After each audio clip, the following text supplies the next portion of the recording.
મારું નામ વિશાલ માલવિયા, ચલાલા શહેર કોંગ્રેસ પ્રમુખ. જે ઘણા ટાઈમ છે, ગત 4 મહિના પહેલા નગરપાલિકાની ચૂંટણી ગઈ અને નગરપાલિકાની ચૂંટણી ગઈ ત્યારે લોકોએ ખોબલે ને ધોબલે ભાજપને, ભારતીય જનતા પાર્ટીને મત આપી 24 બેઠકમાંથી 24 બેઠક ભાજપને અર્પણ કરેલી છે. ત્યારે ભાજપમાં આંતરિક વિવાદના હિસાબે નગરપાલિકાના કોઈ પ્રકારના છેલ્લા 5 મહિના ત્યાં કામ થયા નથી અને એવું લાગે છે હજી આવનાર સમયમાં એ થવાના નથી. પ્લસ બીજા નંબરમાં ઘણા ટાઈમ થયા ચલાલાથી ટ્રેન પસાર થતી હતી. આપણે અમરેલીથી વેરાવળ, અમરેલીથી જુનાગઢ અને અમરેલીથી વેરાવળ 3 ટ્રેન આવતી હતી અને 3 ટ્રેન જતી હતી દિવસ દરમિયાન. જે ગવર્મેન્ટના નિયમ મુજબ ક્યાંક કામગીરી છે કે જે હોય તે ટ્રેન બંધ કરવામાં આવી છે અને ધારી ચલાલામાં 11-12 ધોરણ છે નહીં ભાજપના રાજમાં.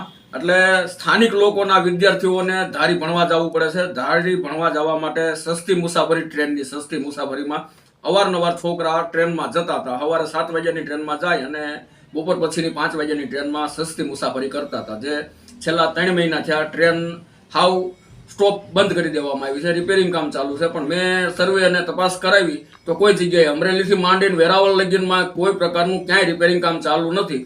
તો પછી મારે ભાજપ સરકારને પૂછવાનું એક જ કારણ છે કે ભાઈ ક્યાં કારણોસર ટ્રેન બંધ છે. ટ્રેન બંધ હોય રિપેરિંગ ચાલુ હોય તો ક્યાંય રિપેરિંગ ચાલુ થતું નથી ને છે નહીં. તો કેટલા ટાઈમ લગીનમાં રિપેરિંગ કામ થયું ને કરવાનું છે, કેટલા ટાઈમમાં ટ્રેન ચાલુ થાય, અને જો રિપેરિંગ કામ ન કરવાનું હોય તો રાપેદા મુજબ આપણે જે ટ્રેન ચાલુ હતી પાછી રેગ્યુલર ટ્રેન ચાલુ કરી દો, એવી જ મારી માગણી છે. મારું નામ કૌશિક પરમાર, હું ચલાલા નગરપાલિકામાં સદસ્ય છું. હવે અમારા 4 મહિનાથી આશરે ટ્રેન બંધ છે, મીટર ગેજ ટ્રેન ચાલુ હતી. કયા કારણોસર બંધ થઈ છે એ ખબર નથી, પણ આજે સમસ્યા એવી છે કે ચલાલાની અંદર લગભગ આશરે 100 થી 150 વિદ્યાર્થીઓ ધારી અભ્યાસ માટે અપડાઉન કરતા હોય. નાના મજૂરો, હીરા ઘસુઓ છે પણ આ ટ્રેનમાં સસ્તી મુસાફરી થાય એ માટે અપડાઉન કરતા હોય છે.